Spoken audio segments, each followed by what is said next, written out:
ना मैं जानू आरती वंदन, ना पूजा की रे। मैं अनजानी दरस दीवानी,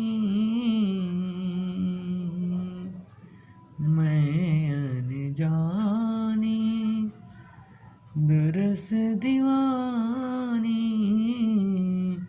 दो नैनन के बीच ओरी मैं तो प्रेम दीवानी, मेरा दर्द न जानी, दर्द न जाने,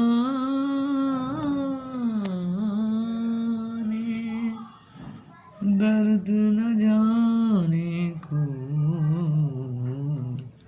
पूरी मैं तो प्रेम दीवानी, मोरा दर्द न जाने को। हम सब प्रेम करते हैं ईश्वर से, भगवान से, कन्हैया से, कृष्णा से, अल्लाह से, पर क्यों करते हैं? क्या किसी स्वार्थ बस करते हैं? हमें उनसे कुछ चाहिए? देखिए, जितने भी कन्हैया को मानने वाले हैं, कृष्णा को जानने वाले हैं, वह सब प्रेम दीवाने होते हैं। उन्हें ना धन चाहिए, ना दौलत चाहिए, ना रुतबा चाहिए, वो सब छोड़ के उनके पास जाते हैं। ये वो कन्हैया है, ये वो राधा है। राधा कृष्ण की भक्ति करने वाला बहुत प्योर आत्मा होती है। संसार को छोड़ करके वो उनके शरण में जाते हैं, अपनी धुनी वहीं पर रमाते हैं, बचा हुआ शेष जीवन वहीं पर उनको समर्पित कर देते हैं। इसलिए रोज कन्हैया जी को लोग पूजा करते हैं, उनको अपने घर में, अपने दिल में, अपने लोगों में उन्हीं की चर्चा करते हैं। प्यार ही ऐसा बोल है जिससे भगवान भी चले आते हैं। इसलिए दोस्तों, किसी से ऐसे कटु वचन न बोलना कि अपने भी दूर हो जाए। भगवान से हम बहुत ही प्यार करते हैं, बहुत ही प्यार से बात करते हैं, बहुत ही उनको याद करते हैं, उनके लिए तड़पते हैं, रोते हैं, एहसास करते हैं, महसूस करते हैं। क्योंकि जब हमारा दिल भर जाता है उनके प्रेम से, तो अपने आप आँखों से आंसुधारा बहने लगती है। तो समझ जाइए ये प्रभु भी अब आपके लिए रो रहे हैं। बहुत अनमोल मिलन है, बहुत अनमोल। वह घड़ी, वह पल जब भगवान के लिए, श्री कृष्णा के लिए ये आत्मा व्याकुल होती है। घर परिवार, बाल बच्चे, दुनिया सब कुछ छोड़ करके लोग जाते हैं राधा कृष्ण के चरणों में। इसलिए सबसे सर्वोत्तम श्री राधा कृष्ण, श्री राधा कृष्ण, श्री राधा कृष्ण। पूजने के लोग बहुत सारे देव पूजते हैं। विष्णु को पूजने वाले, लक्ष्मी को पूजने वाले भी हैं, पर वहाँ पे स्वार्थ दिखता है। जितने लोग विष्णु जी की पूजा करते हैं, बड़े बड़े पैसे वाले होते हैं सब, उनके पास सच में होता है धन। महालक्ष्मी की पूजा होती है।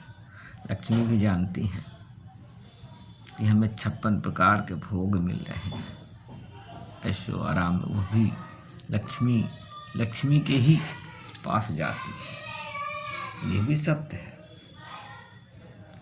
लेकिन उनके भी कर्म बहुत ही फलीभूत होते होंगे, क्योंकि कर्म अच्छे उनके होते हैं। वो भी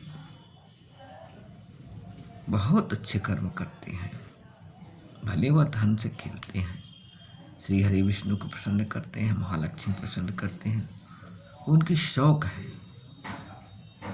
और वो शौक श्री हरि पूरा करते हैं। उनकी भी भक्ति में है शक्ति, तो धन के प्रेमी होते हैं, वो धन के प्रेमी कहे जाते हैं।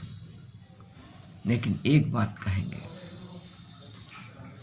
अच्छी बात है, उनके लिए भी बोलना चाहेंगे एक बात, धन बहुत है पर ना कुछ लेके आए थे, ना कुछ लेके जाना है। अगर महालक्ष्मी विराजमान है तो फिर हमें उन गरीबों को भी साथ में कुछ अच्छा ही करना है, कुछ दान पुण्य करें उन लोगों के लिए जिनका कोई सहारा न हो। बहुत से लोग हैं जिनके माता पिता नहीं हैं, बहुत से लोग ऐसे हैं जिनके बच्चे नहीं हैं, उनका कोई परवरिश करने वाला नहीं, बहुत से अपाहिज हैं, बहुत से हर तरह के दुखी हैं। ढेर सारी संस्थाएं हैं जहाँ पड़े हैं सब, ऐसी जगह अपने दान करें अपने धन को, जिससे हमारा ये जहाँ तो है ही, हमें यहाँ स्नेह प्रेम सम्मान तो मिल ही रहा है। परमात्मा भी हमारा प्रसन्न हो कि आगे का मार्ग हमारा अच्छा हो। ईश्वर फिर दोबारा भी अगर जन्म मिले तो इसी तरह फले फूले, क्योंकि अगर ऐसा हम नहीं करते हैं तो कोई ज़रूरी नहीं है कि फिर से अच्छा जन्म मिल जाए, फिर मैं उसी तरह से हो जाऊँ, ऐसा नहीं। तीसरे हैं जो ऐसे कर्मयोगी हैं, कर्म कर रहे हैं, फल की इच्छा नहीं करते, उन्हें अपने कर्म पर बहुत भरोसा है। कर्म करने के लिए वो पूरी तरह से तैयार है, कोई बंधन नहीं है। अगर ठान लिया है दिल में कि हमें अच्छे कार्य करना ही है तो हम अच्छे कार्य ही करेंगे, सबके भलाई के लिए जो कदम निकाल चुके हैं, जिसने प्रण कर लिया है, अंतरात्मा से संकल्प ले लिया है कि मुझे अच्छे कार्य करना है, माँ भगवती जगत जननी जगदम्बा के शरण में जा चुके हैं, उनकी सेवा आराधना पूजा ताप जप में लग चुके हैं, तो माँ जगत जननी को प्रसन्न करते हैं। ये तीसरे श्रेणी के हैं। फिर उनके लिए कुछ भी माने नहीं रखता कोई चीज़, कर्म ही उनका प्रधान बन जाता है। जिस मार्ग पे वो ले जाना चाहती है वो ले जाके छोड़ती है। अगर हम समर्पित हो गए हैं उनके चरणों में तो फिर हमें उन्हीं के हिसाब से चलना होता है, जैसा वो ले जाना चाहेंगे वैसा जाना पड़ेगा, करना पड़ेगा। वो बिल्कुल मोह माया से वो भी विरक्त होते हैं, कोई मतलब नहीं होता है, क्योंकि मोह माया के चक्कर में पड़ के इंसान कभी भी कर्मयोगी नहीं बन सकता। अपने लिए तो कर लेगा, वर्तमान के लिए, पर भविष्य के लिए नहीं कर पाएगा। इसलिए जो है हमें उनका भी अभिनंदन करना चाहिए, ऐसे जीवात्मा की जो औरों के लिए जीते हैं।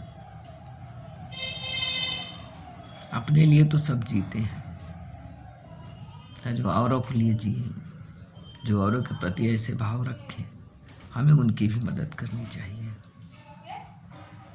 उनके भी सहायता रूप में खड़े होना चाहिए, सहायता करना चाहिए। परमात्मा तो उनके साथ होता ही है, उनके साथ भी परमात्मा होते हैं, हर घड़ी हर पल वो ईश्वर से कनेक्ट होते हैं, तभी वो फैसला ले सकते हैं बिल्कुल निष्ठुर भाव से, एक राजा की तरह। तो इस तरह के लोग होते हैं और यह सब हम संयम से ही कर सकते हैं। तीनों तरह के लोगों के बारे में हमने बताया। इन सब के लिए हमें संयम की ज़रूरत है, धैर्य की ज़रूरत है, जल्दीबाजी नहीं। कभी भी जल्दीबाजी में लिया हुआ फैसला सक्सेस नहीं होता है, हम कहीं के नहीं रह जाते। जल्दी से हम भक्ति कर लें तो शक्ति प्राप्त कर लें, शक्ति प्राप्त कर लें तो धन प्राप्त कर लें, हमारे पास धन आ जाए तो हम राजा बन जाए, हमारे पास जो है दुनिया भर की संपत्ति आ जाए, ज्ञान प्राप्त हो जाए, किसी भी तरह किसी भी क्षेत्र में, ऐसा कुछ नहीं। सिर्फ धैर्य के साथ ही हम कुछ कर सकते हैं। बस यही हम बताना चाहते थे। अगर वीडियो अच्छा लगा हो तो सब्सक्राइब करिए। जय माता दी।